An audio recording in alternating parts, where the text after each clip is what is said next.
Hi guys and welcome back to Cine With It. Today we have a new review for you on the channel.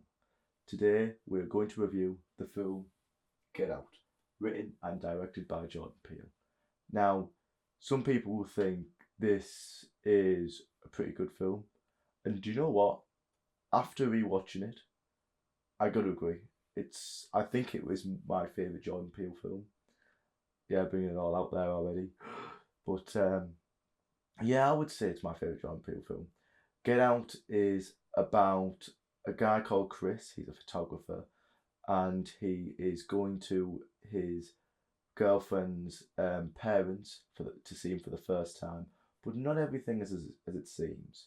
The main theme is all about race, and it's sort of like got this race difference thing with all the posh bit of there's like racism with a cop, but it's a really good and clear message of how the rich could want someone for their attributes or skin color, and it's just really, really dark.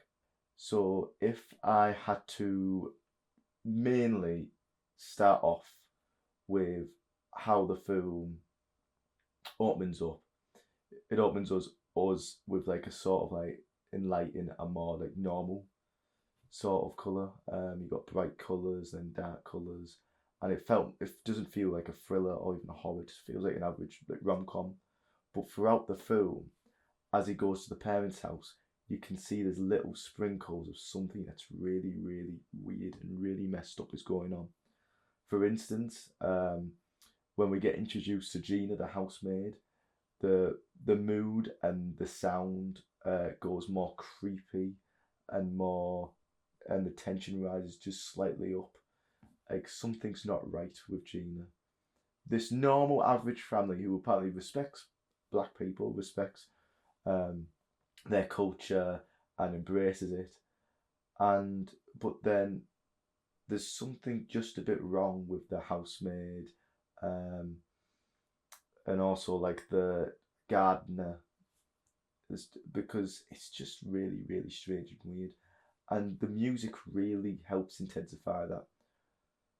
For me, there's one amazing scene, which is one of my favorite scenes of all time, is where Chris is on a chair, and he's getting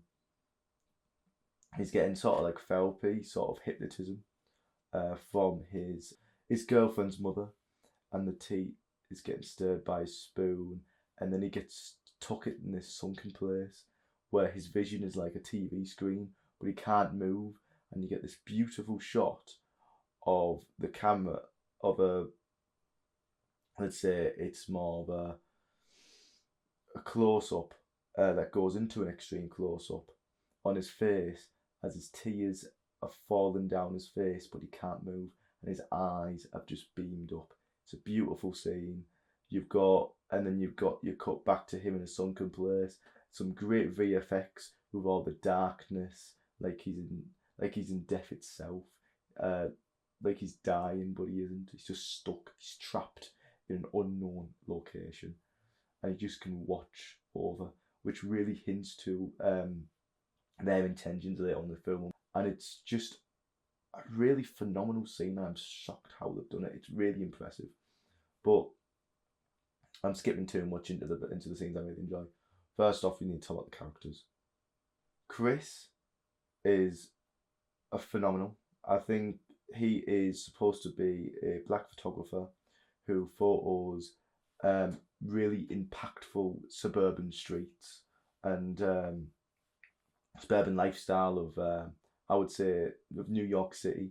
And I like how we open up in the film with all those different photographs that he's took, and he's put them all on his wall, so he admires them. And it's part of a characteristic in his, and I think giving him that depth by showing us instead of telling us is a very smart and clever move.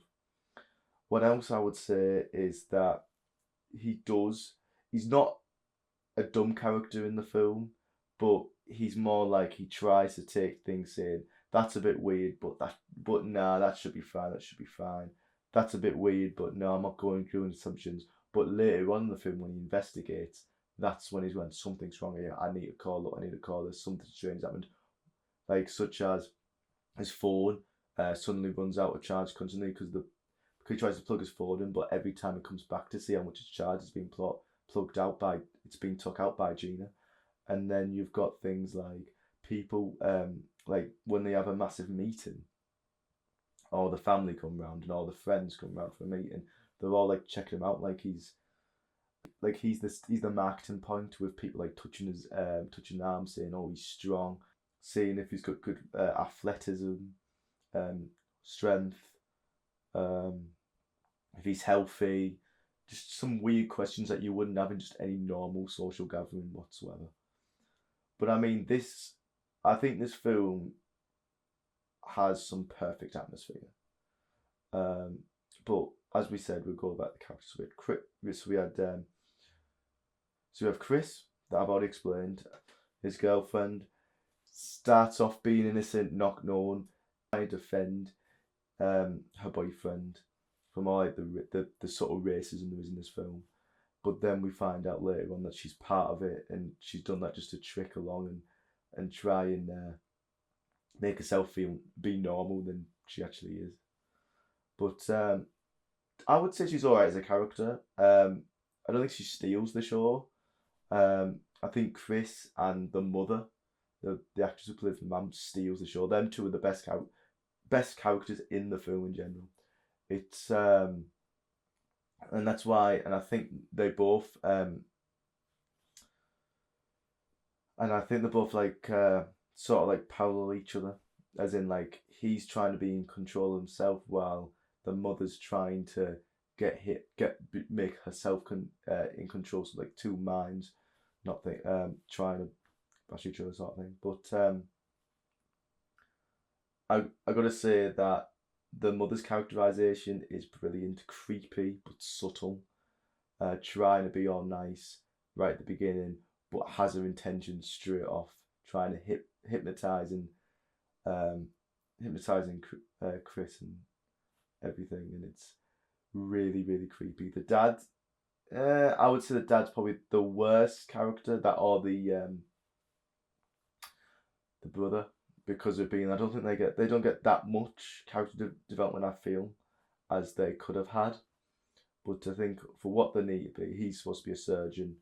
The brother messes us up at the start, tries to be a bit weird. But I think for both of those characterizations, both of those characters, I think they were fine as it is. But then you've got obviously the other cast. One of my favourite characters, Chris's mate, who keeps telling him just to go off, just to go away. We need to get out now. Just get out. This is the movie title. Get out, because it'd be, something's not wrong. Something's wrong here, and he keeps going, no, it's fine, it's fine. No, something's wrong, and you can tell he's the concerned friend, but he's also like the comic relief in the film, as in like trying to get a few jokes, trying to get a few laughs. But I mean, his character is so true. Like anyone in that situation, if someone told you, and so if your mate told you like something's weird going on, my phone's going, the maid's a bit weird, she's acting a bit creepy, the family aren't really that alright, you would definitely say to your mate, just go. You need to just get out, because something's really weird's going on, and you can't like take this as a blind eye. But yeah, his character was great. I really enjoyed his character. But I mean, what you've got is this film builds on tension.